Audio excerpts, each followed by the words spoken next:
নমস্কার দর্শক বন্ধু, আমি জ্যোতিষতান্ত্রিক দিনেশ আচার্য। আজকে একটি ভিন্ন স্বাদের গ্রহ নিয়ে আলোচনা করব যা আমাদের মনে সবসময় নেগেটিভ চিন্তা দেয়। তা হচ্ছে রাহু। আচ্ছা, রাহু কি শুধুই আমাদের খারাপ প্রভাব দেয়? তার কি কোনো ভালো প্রভাব নেই? না, ভালো আর খারাপ দুটো নিয়ে কিন্তু আজকে আলোচনা করতে চলেছি। যারা প্রথম থেকে শেষ পর্যন্ত শুনবেন তারা আজকের অনুষ্ঠানটা অবশ্যই বুঝতেও পারবেন যে রাহু শুধু নেগেটিভ নয়, তার পজিটিভ দিকই রয়েছে। কিন্তু রাহু গ্রহকে আমরা আমাদের জন্মছক অনুযায়ী বা আমাদের জ্যোতিষ বিজ্ঞান অনুযায়ী রাহুর অবস্থানকে একটু কিন্তু আমরা এড়িয়ে চলি। সায়েন্স বলে গ্রহ রবিচন্দ্র অর্থাৎ সূর্য, চন্দ্র, মঙ্গল, বুধ, বৃহস্পতি, শুক্র এবং শনি, এর বাইরে রাহু কেতু নামক কোনো গ্রহ নেই। যদিও নেপচুন প্লুটো পর্যন্ত কিন্তু আমাদের ইউরেনাস, নেপচুন, প্লুটো এই গ্রহকে পর্যন্ত ধরা হয়। এখন যদি বা প্লুটো বাদ হয়ে গেছে, আমরা ধরি না এখন। রাহু কেতুকে দেখবেন আপনারা যখন পড়াশোনা করেছেন বা বিশেষ করে বিজ্ঞানে, এদের অবস্থান নেই। এদের অবস্থানকে কাল্পনিক বা ছায়া গ্রহ হিসেবে এর বিশেষ আখ্যা রয়েছে। কিন্তু আমরা যদি পৌরাণিক কাহিনী দেখি, আমাদের ধর্মগ্রন্থগুলোকে দেখি, সেখানে কিন্তু রাহু কেতুর অবস্থান কিন্তু আমরা অবশ্যই লক্ষ্য করতে পারবো। আর সেই রাহু কেতুর বিশেষ অবস্থান লক্ষ্য করতে গেলে আগে রাহুর জন্মস্থান জানতে হবে। রাহুর জন্ম কিভাবে হলো? আমাদের তিথি খুব বিশেষ গুরুত্বপূর্ণ, যে আমরা কোন তিথিতে কোন সময় কি করছি। আমরা ভুল সময় কোনো কাজ শুরু করলে সেই কাজটি পর্যন্ত ভালো হয় না। রাহু কালে কোনো কাজ শুরু করলে সেই কাজের পর্যন্ত কিন্তু নানান প্রকার ভুল ভ্রান্তি, বিভিন্ন প্রকার ত্রুটি, বাধা, বিঘ্ন আমাদের চলে আসে। কিন্তু রাহুর উৎপত্তি কোথা থেকে? বলছে পৌরাণিক কাহিনী বা শাস্ত্র অনুযায়ী রাহু সর্বাণু নামক এক বিশেষ দৈত্য ছিল। সমুদ্র মন্থনের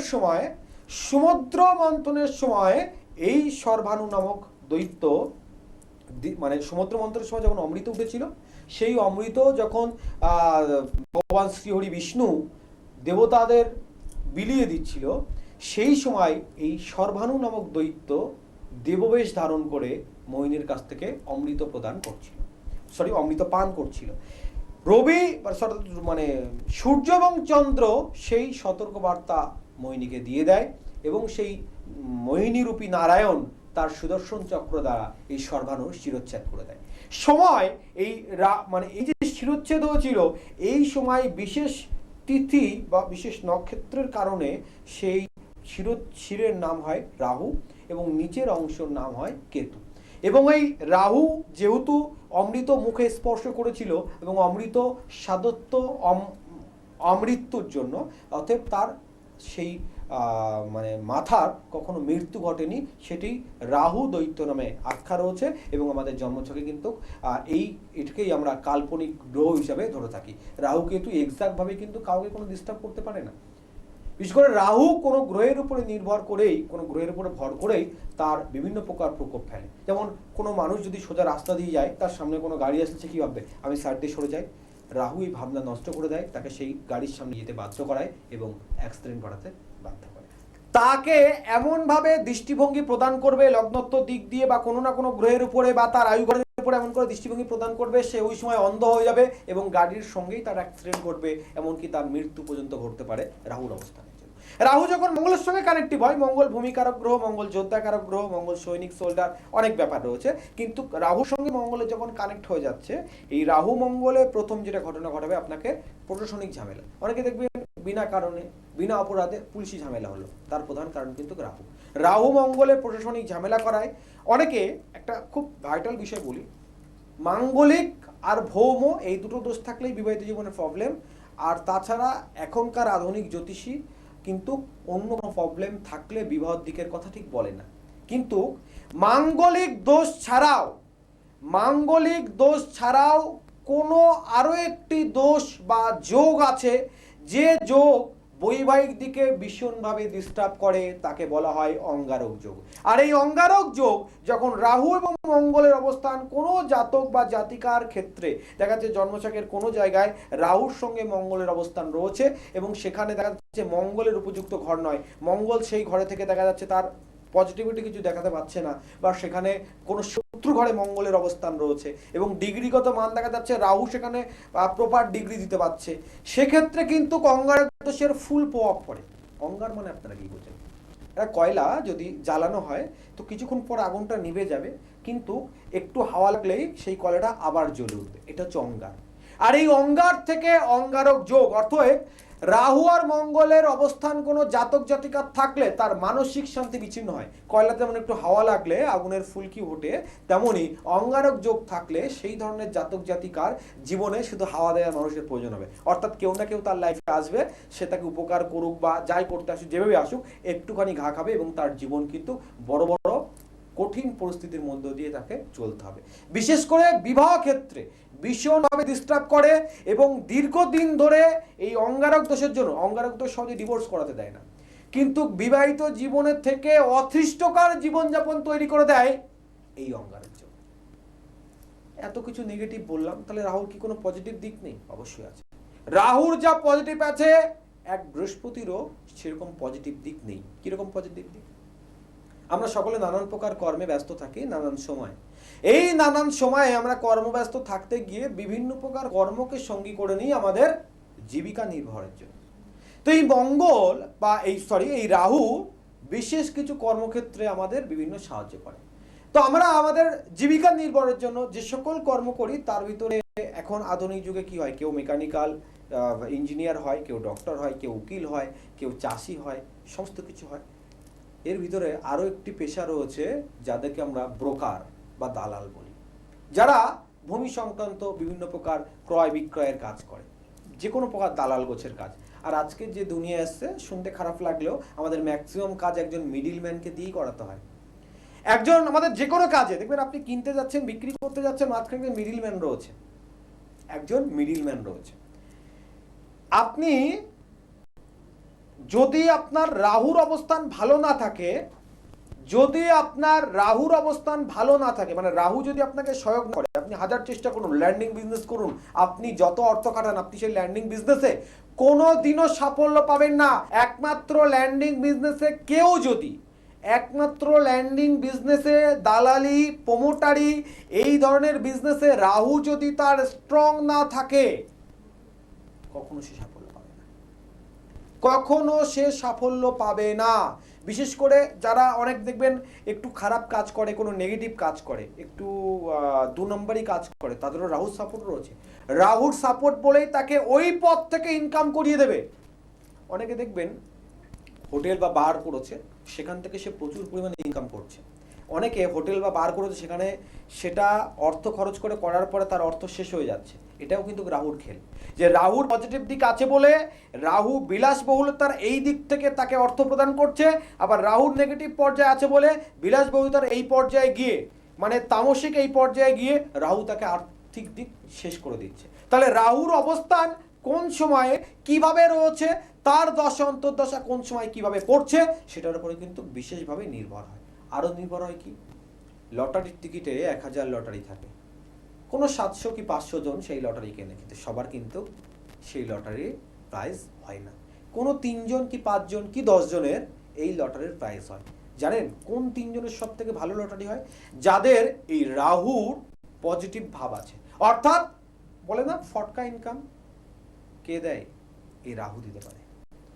রাহু দিতে পারে হঠাৎ করে আপনার অর্থপ্রাপ্তির যোগ, যা আপনার জীবনকে পরিবর্তন করে দেবে। রাহুই একমাত্র গ্রহ যে হঠাৎ করে আপনাকে অর্থপ্রাপ্তির যোগ তৈরি করে দিতে পারে। হঠাৎ করে লটারিতে আপনি কুড়িয়ে পেলেন, আপনাকে কেউ গিফট করলো বা দান করলো, এটা পরের কথা, এটা গুরুবত্ত দিকের থাকে। আপনি পৈতৃক সম্পত্তি পেলেন বা আপনাকে গিফট করলো, এটা বৃহস্পতির একটা ব্যাপার থাকে। কিন্তু হঠাৎ করে আপনি কোনো মনে করুন দালাল গোছের কাজ করেছেন, না মোটা অঙ্কের টাকা পেলেন, বা আপনি কোনো লটারি কেটেছেন, সেখান থেকে একটা বড় প্রাইজ পেলেন, এক্ষেত্রে কিন্তু আপনার রাহুর স্ট্রংনেস চাই, নচেত কিন্তু কখনো হবে না। তাই রাহু সংক্রান্ত যেমন তার নেগেটিভ আছে, তার কিছু পজিটিভ দিক কিন্তু অবশ্যই রয়েছে। কিন্তু এই পজিটিভের সঙ্গে একটা জিনিস মাথায় রাখতে হবে, যে রাহু হঠাৎ করে অর্থ দিতে পারে, সে কিন্তু হঠাৎ করে অর্থ গ্রাস বা গ্রহণ করে দিতেও পারে। অনেকে দেখবেন আপনাদের যারা অনুষ্ঠান শুনছেন, তাদের মনে হবে আমি এত হিসাব করে চলছি, কিন্তু অর্থ কোনো প্রকার আমি ধরে রাখতে পারছি না, ইনকাম করছি প্রচুর। আমি ইনকাম প্রচুর করছি কিন্তু আমি অর্থ ধরে রাখতে পারছি না। বলছে কোনো জাতক বা জাতিকার ক্ষেত্রে যদি সঞ্চয়ের জায়গায় রাহুর অবস্থান থাকে বা সঞ্চয়ের ঘরে রাহুর দৃষ্টিপাত থাকে, সেখানে কোনো দুর্বল গ্রহ রয়েছে আবার রাহুর দৃষ্টিপাত রয়েছে, সেক্ষেত্রে আপনি যত হিসাব করে চলবেন, হিসাব করে আপনাকে অর্থ ব্যয় করতে হবে, হিসাব করে আপনার হাত দিয়ে অর্থ ব্যয় হয়ে যাবে, অর্থ আপনার কাছে থাকবে না। দেখবেন সাধারণ মানুষের থেকে আপনি বেশি ইনকাম করছেন। কেউ 30,000 টাকা পার মান্থ ইনকাম করে, সে আপনার থেকে অনেক কিছু করছে, আপনি তার থেকে আরো 20,000 টাকা বেশি মাইনে পান, 50,000 টাকা মাইনে পাচ্ছেন, কিন্তু আপনি কিছু রাখতে পারছেন না। রাহুর প্রকোপ। রাহু আমাদের শরীরের উপরেও নানান প্রকার পজিশন ফেল। যেমন অনেকে দেখবেন, বিশেষ করে বাচ্চারা কি বড়রা সবারই হয় এটা অবশ্য, খেতে পারে কম কিন্তু তার চাই অনেক, চোখের চাহিদা তার অনেক, বা মুখরোচক খাবার, নিত্য নতুন খাবার খুব পছন্দ। এই নিত্য নতুন খাবারের প্রতি চাহিদা জন্মায় রাহু। পেট সংক্রান্ত ব্যাপারে অটোমেটিকলি ডিস্টার্ব করে রাহু। অর্থাৎ রাহুর পজিটিভ আর নেগেটিভ দিক কিন্তু সবই রয়েছে। যদি ঠিকঠাক হিসাব করা যায় তাহলে কিন্তু রাহুর পজিটিভিটি স্থায়িত্ব নয়। অর্থাৎ রাহু কোনো পর্যায়ে পজিটিভ থেকে যদি কাউকে অর্থ ইনকাম করিয়ে দেয়, সে অর্থটা কিন্তু লংলিটি কম হয় যদি সে ধরে রাখতে না পারে, অন্য গ্রহে তার পজিটিভিটি না থাকে। তার রাহুর যে পজিটিভ দিক রয়েছে সেই পজিটিভ দিকটা কিন্তু পরিমাণ কম, নেগেটিভই তার অনেক বেশি। একটু প্রতিকারে আসি। সময় আমাদের সঙ্গে চলতে শুরু করে এবং খুব দ্রুত যায়, আমাদের থেকে একটু দ্রুতই যায়। সেই অনুযায়ী আপনাদের রাহুর প্রতিকার নিয়ে বলি। রাহুর প্রতিকার নিয়ে অনেকে বিভ্রান্ত হয়, কিভাবে প্রতিকার করব, রত্ন পরিধান করব না কবচ পরিধান করব, কবচ পরিধান করলে কি কবচ পরিধান করতে হবে, বা রত্ন পরিধান করলে কখন কিভাবে পরিধান করতে হবে। আমরা তো সকলে জানি, আজকাল ইউটিউবে বিভিন্ন জায়গায় সার্চ করে নিই বা আমরা গুগলে গিয়ে সার্চ করি রাহুর রত্ন কি। বিভিন্ন জায়গায় মূলের দোকানে লেখা থাকে রাহু গ্রহের জন্য গোমেদ ধারণ করুন। আচ্ছা, শুধু গোমেদে কি রাহুর প্রতিকার হয়ে যায়? শুধু গোমেদে কি রাহুর প্রতিকার হয়ে যায়? আপনি গোমেদ ধারণ করলেও কিভাবে ধারণ করবেন, কখন ধারণ করবেন, এর জন্য কিন্তু সুপরামর্শের ব্যাপার রয়েছে। জানিয়ে দিই, গোমেদ ধারণ সবার জন্য কিন্তু ঠিকঠাক নয়। রাহুর পরিস্থিতি খারাপ হলেও গোমেদ ধারণ করলে যে আপনার ভালো হবে তার কিন্তু কোনো নিশ্চয়তা নেই। তাই গোমেদ ধারণের আগে অবশ্যই একজন সুদক্ষ জ্যোতিষের কিন্তু পরামর্শ নেওয়ার প্রয়োজন রয়েছে। গোমেদের ভিতরে কিন্তু অনেকগুলো ব্যাপার থাকে, যে আপনি গোমেদটা কতটুকু পরিমাণ পড়ে রয়েছেন, কিরকম গোমেদ আপনার লাগবে, কিরকম কাটিম লাগবে, কোন ধাতুর সঙ্গে পড়বেন, কোন দিন পড়বেন, এই সার্কেল যতক্ষণ আপনি ক্লিয়ার করছেন ততক্ষণ কিন্তু আপনার সেই গোমেদে যথাযথ পরিমাণে কাজ করবে না। বিশেষ কিছু ক্ষেত্রে দেখা যাচ্ছে সেখানে রত্ন পরিধানকে তার কার্যকরী ঠিকঠাক হচ্ছে না, সেক্ষেত্রে কিন্তু আমরা যন্ত্রম কবচ সেখানে ব্যবহার করি, বিশেষ করে ছিন্ন মস্তার কবচ।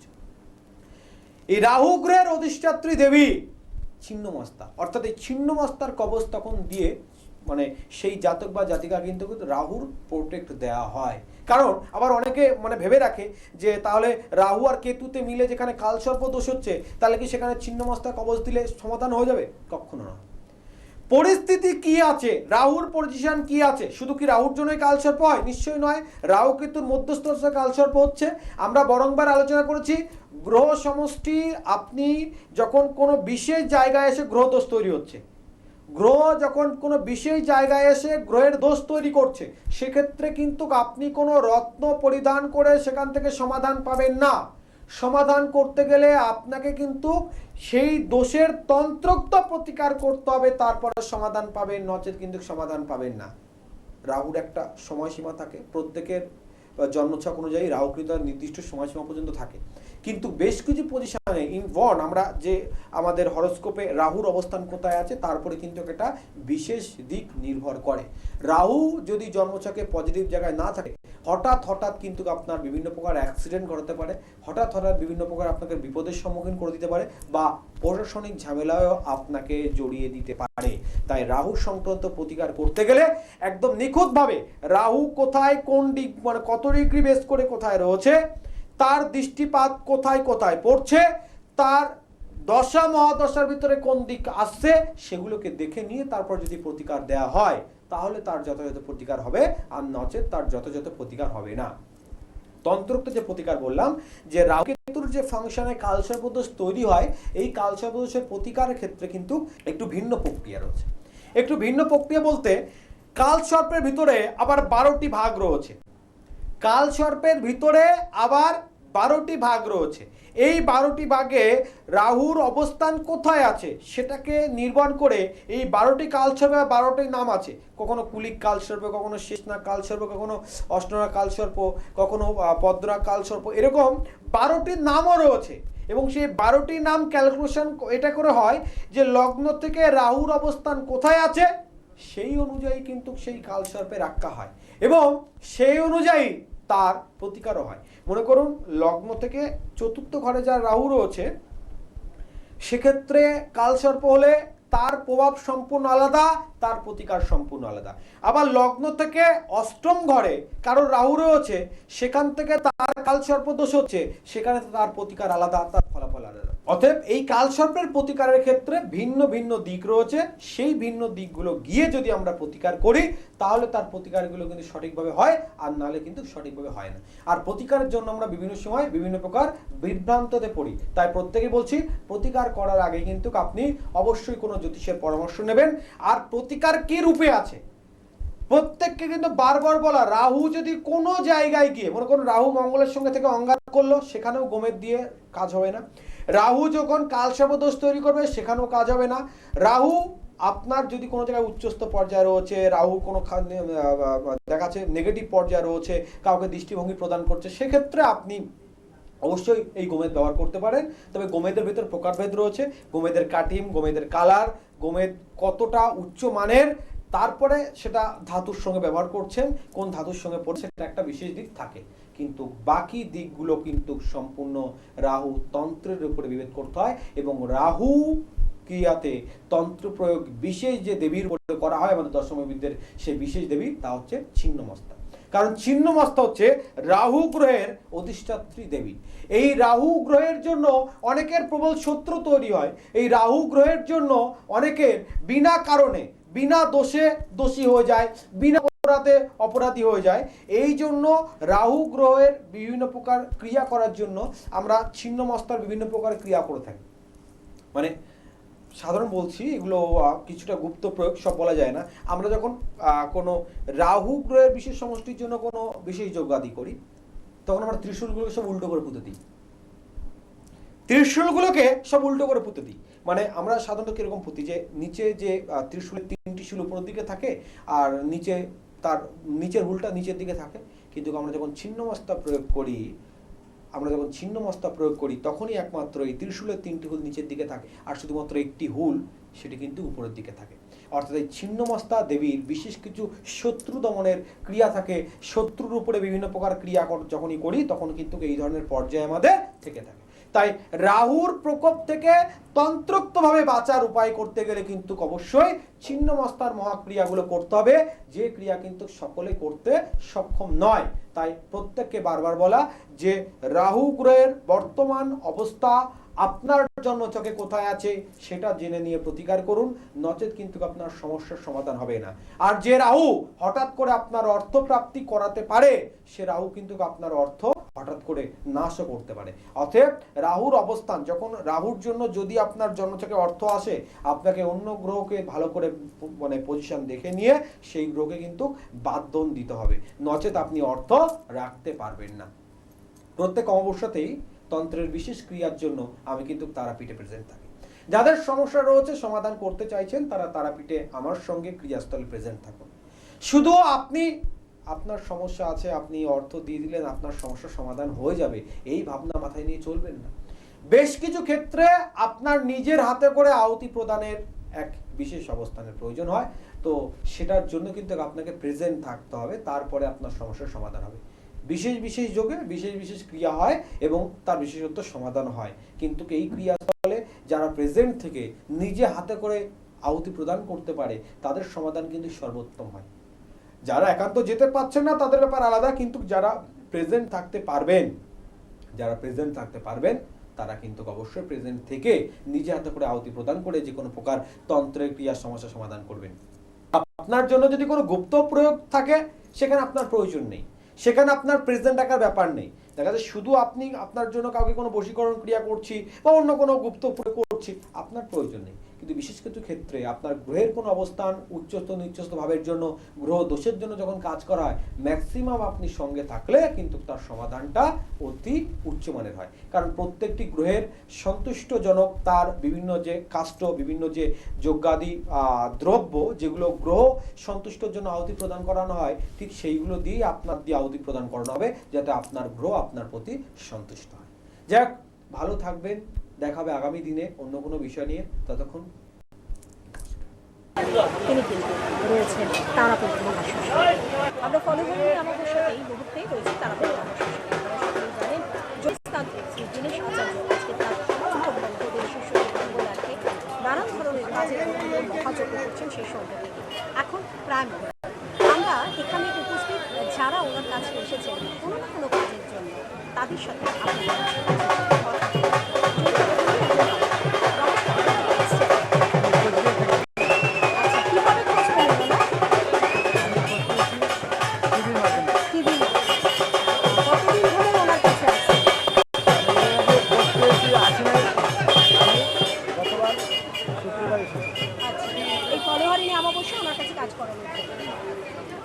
এসে এখানে দেখে কি মনে হচ্ছে? সকাল থেকে তো আজকে নানান ধরনের কাজ চলছে। হ্যাঁ, দেখে আমার খুবই আত্মবিশ্বাস এবং আমি যে কাজের জন্য আসছি আমি ভাবতেছি যে আমার কাজ সাকসেস হবে। অবশ্যই। আর যারা এখনো আসতে পারেননি তাদের জন্য কি বলবো? তাদের জন্য আমি এইটুকুই আহ্বান চাই যে পরবর্তীতে এরা টিভি চ্যানেলে দেখে ওরা নিশ্চয়ই আসে। চলুন আরও একজন মানুষের সাথে আপনাদের আলাপ করেন, যিনি এসেছেন শ্রী দীনেশ আচার্যের কাছে এই ফলহরণী অমাবস্যায় তারাপীঠ মহাশ্মশানে। নমস্কার দাদা, কোথা থেকে এসছেন? আচ্ছা, কিভাবে খোঁজ পেলেন? আমি আমাদের কৃষ্ণনগর দিয়ে খোঁজ পেয়েছি। আচ্ছা আচ্ছা, মানে আপনাদের ওখানে উনি চেম্বার করেন? আচ্ছা আমাদের উপকৃত হয়েছে, আমাদের বহু লোক উপকৃত হয়েছে আচ্ছা। এবং আমাদের গল্প আমার ওয়াইফ চলে গেছিলো, চলে এসছে ওনার কাছে এসে এবং আমরাও যথেষ্ট এবং বহু লোকের উনি উপকার করেছেন, বহু লোকের যে সমস্ত লোকের সমস্যা সমাধান করেছেন। আচ্ছা আমি আসলে আমার নিজের বলছি মনে করি আমার নিজের ব্যক্তিত্ব আমার দেখুন আমার বাড়িতে আমার দাদাদের যে সমস্যা ছিল সেটাও সমাধান করেছি। কতদিন ধরে আছেন? আমি আজ 1 বছর ধরে কিনেছি এবং 1 বছর ধরে শুনেও ভালো লাগে। যারা এখনো আসতে পারেন তাদের কি বলবেন? আমি বলবো আমার দোকানদার বলবো যে হ্যাঁ এখানে আসুন, তাদের ফল পাবে এটাই বলতে চাই। অসংখ্য ধন্যবাদ। ভালো থাকবেন। আমি যে আপনাকে টিভিতে দেখেছি। তারাপীঠ মহাশ্মশানে ফলহরণী অমাবস্যাতে শ্রী দীনেশ আচার্যের কাছে মানুষের ঢল রয়েছে। কেন? কারণ তারা উপকার পাচ্ছে। না না, আমার মুখের কথায় বিশ্বাস করতে হবে। চলুন এমন একজন মানুষের সাথে আপনাদের কথা বলায়, যিনি নিজেই বলবেন যে কেন তিনি ওনার কাছে এসেছেন আর কীভাবে উনি ফল। নমস্কার দাদা, কোথা থেকে আসছেন? আমি ক্রিয়াশিলার থেকে। আচ্ছা, কতদিন ধরে আপনি চেনেন দাদাকে? আমি 1 বছর যাবত। 1 বছর যাবে। তা এখন তো চারিদিকে এত তান্ত্রিক, এত জ্যোতিষী, তা শুধু দীনেশ আচার্য কেন? না, আমি এখানে এসে উপকার পেয়েছি। আমার যেটা উদ্দেশ্য ছিল সেটা সফল হয়েছে। কিভাবে ওনার খোঁজ পেলেন? হ্যাঁ, আমার এই চাচা এসেছিল প্রথমে, আমাদের ওখানকারই একজন উপকার পেয়েছি। সে বলেছে, বলানোর পরে সেখানে আমাকে নিয়ে গিয়েছিল ওনার কাছে। তারপর ওনার কাছে আসার পর আপনি আপনার সমস্যা থেকে মুক্ত হয়েছেন। হ্যাঁ মানে আজকে এসেছেন কি শুধু আহুতি দিতে? পেয়ে গেছি আরো এক দাদাকে, চলুন তার সাথে কথা বলি। কোথা থেকে এসছেন? শান্তিপুর ফুলিয়া থেকে এসেছি। আচ্ছা, কতদিন হলো আসছেন? এই আমি 2 বছর হলো আসছি এখানে। কিভাবে ওনার খোঁজ পেলেন? এনার খোঁজ পেয়েছি, আমার এক দাদা আছে, সেখান থেকে আমরা এখানে খোঁজ পেয়েছি। আচ্ছা, এবং এই যে 2 বছর ধরে আসছেন, প্রথমে যে সমস্যাগুলো নিয়ে এসেছিলেন সেগুলো সব ঠিক হয়ে জয় তারা, আচার্যার হিসাবে আমরা অনেক ভালো আছি সেই সমস্যাগুলো নিয়ে। এবার এসছি আর একটু সমস্যা আছে, যাই হোক দীনেশ স্যারের কৃপায় সেটাও আশা করা যায় ভালো হয়ে যাব, অবশ্যই। এইটাই আমরা আশা করে এসেছি। বাহ। আর যারা আসতে পারেনি তাদের কি বলবেন? আমি বলবো তারা যেন অবশ্যই এই তারাপীঠ শ্মশানে এসে অন্তত একটা যজ্ঞ দেখে যায়, আর দীনেশ আচার্য হিসেবে উনি ভালো যজ্ঞ করে এখানে যেন তারা সবাই আসে। মানে ওনার কাছে এসে সমস্যা মুক্ত। একদম একদম।